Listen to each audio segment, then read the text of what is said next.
नमस्कार।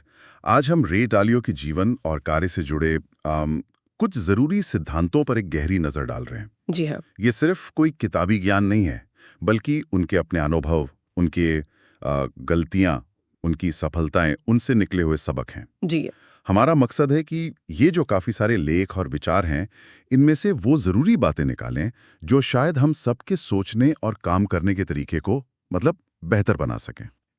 तो चलिए शुरू करते हैं। बिल्कुल। और डालियो का जो सबसे अहम, सबसे बुनियादी सिद्धांत है वो है सच्चाई को देखना, उसे स्वीकार करना और फिर उसी हिसाब से काम करना, चाहे वो कितनी भी मुश्किल क्यों ना लगे।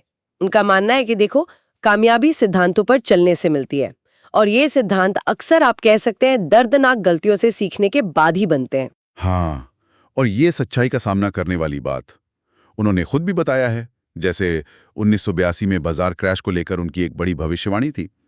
वो काफी मजबूत थे कि मंदी आएगी, पर ऐसा हुआ नहीं।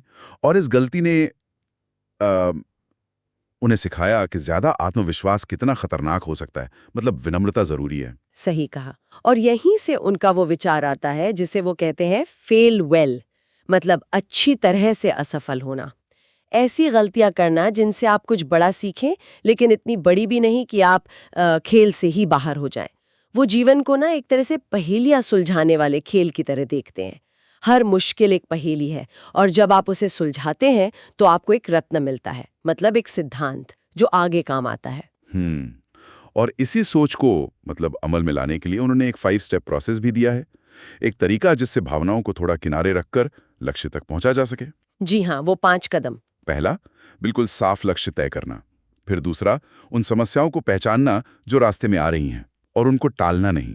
बिल्कुल, नजरअंदाज नहीं करना। तीसरा, उन समस्याओं की जड़ तक जाना, उनका असली कारण समझना, निदान करना। हाँ। चौथा, फिर उनसे निपटने के लिए एक प्लान, एक डिजाइन बनाना।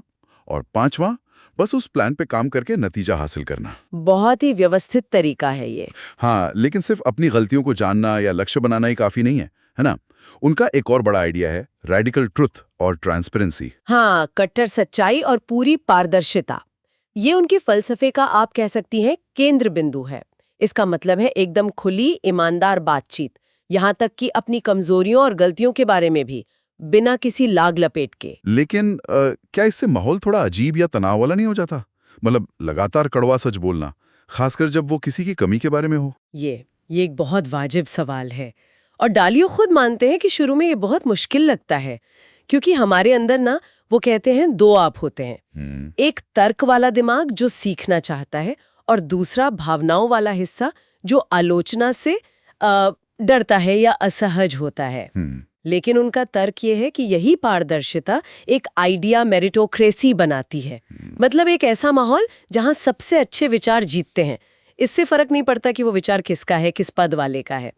ब्रिजवाटर में जो उन्होंने एरर लॉग शुरू किया था, जिसे अब शायद इशू लॉग कहते हैं, वो इसी सोच का नतीजा था कि भाई, गलतियां हुई तो उन्हें लिखो, सामने लाओ, छुपाओ मत, ताकि सब उनसे सीख सकें।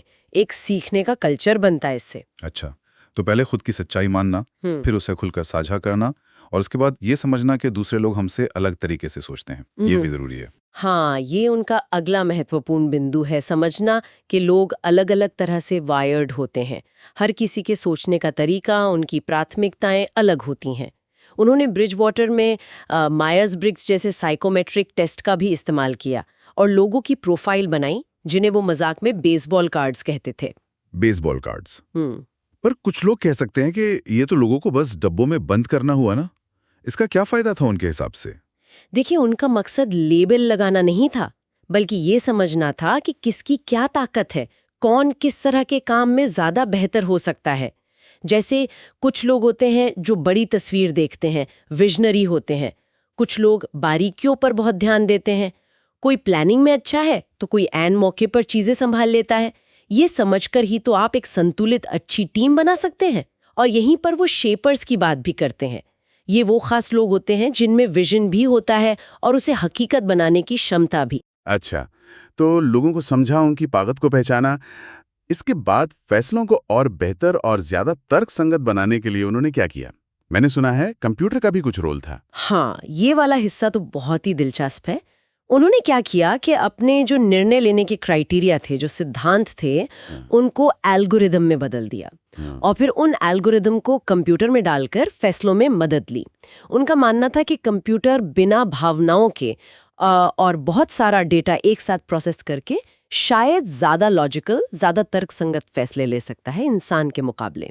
मतलब क्या इंसानी सूझबूझ की जगह कंप्यूटर ले रहा था? नहीं, पूरी तरह से नहीं। ये एक टूल की तरह था। साथ में उन्होंने बिलीवेबिलिटी वेटिंग का सिद्धांत भी इस्तेमाल किया। इसका मतलब है कि किसी फैसले पर राय लेते समय उस व्यक्ति की राय को ज्यादा वजन दिया जाता है जिसका उस खास विषय में एक साबित ट्रैक रिकॉर्ड हो।